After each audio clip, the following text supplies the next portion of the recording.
વિષય મેં મુખ્યમંત્રીશ્રીના ધ્યાને મૂક્યો છે કે ગુજરાતમાં રિન્યુએબલ એનર્જી બિન પરંપરાગત ઉર્જાનું ઉત્પાદન વધી રહ્યું છે. સોલાર ફાર્મ અને વિન્ડ ફાર્મ પવનચક્કીઓની સંખ્યા ખૂબ મોટા પાયે વધી રહી છે.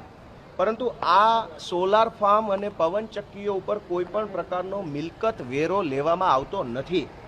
કોઈ જમાનામાં નવા મોબાઈલ આવ્યા અને મોબાઈલના ટાવર આવ્યા ત્યારે મોબાઈલના ટાવર ઉપર પણ મિલકત વેરો લેવામાં આવતો ન હતો.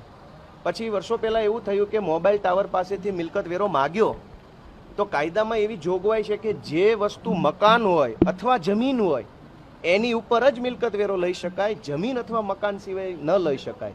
તો મોબાઈલનો ટાવર છે એ લોખંડનું એક સ્ટ્રક્ચર છે, એ જમીન પણ નથી ને મકાન પણ નથી. આવી દલીલ સુપ્રીમ કોર્ટમાં આજથી 15 વર્ષ પહેલાં થઈ. સુપ્રીમ કોર્ટે માન્ય રાખ્યું કે કાયદાની વ્યાખ્યા પ્રમાણે મોબાઈલનો ટાવર છે એ જમીન અને મકાનની વ્યાખ્યામાં સામેલ કરવામાં આવે.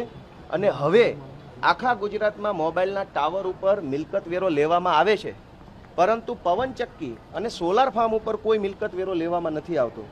એટલે ગુજરાત સરકાર ગુજરાત પંચાયત અધિનિયમની કલમ 2 અને કલમ 200માં જો સુધારો કરે તો આખા ગુજરાતમાંથી સરકારને વર્ષે 8,000 કરોડ રૂપિયાની મિલકત વેરાની આવક થાય એમ છે.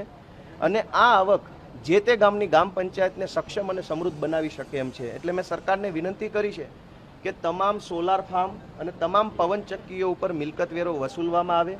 જો મિલકત વેરો લેશે તો 8,000 કરોડ રૂપિયાની રકમ ગામની પંચાયતને મળશે. ગામની પંચાયત આર્થિક રીતે સક્ષમ બનશે, ગામની પંચાયતનું સ્વભંડોળ વધશે, આત્મનિર્ભર બનશે, લોકોનું કામ થશે અને સરકાર ઉપર પણ ભારણ ઘટશે.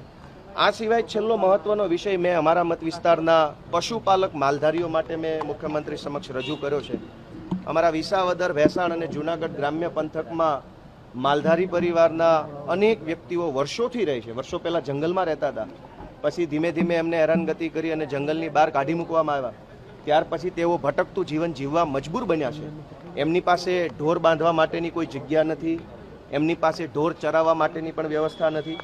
મેં માનનીય મુખ્યમંત્રીશ્રીને વિનંતી કરી છે કે જે માલધારીઓ પરંપરાગત રીતે છેલ્લા 10 વર્ષથી ગામડામાં પશુપાલન કરતા હોય અથવા છેલ્લા 15 વર્ષથી શહેરોમાં પશુપાલન કરતા હોય એવા પરંપરાગત પશુપાલનનો વ્યવસાય કરતા માલધારીઓને સરકાર ભાડા પટ્ટાથી ઢોર બાંધવા માટેનો વાડો ફાળવે.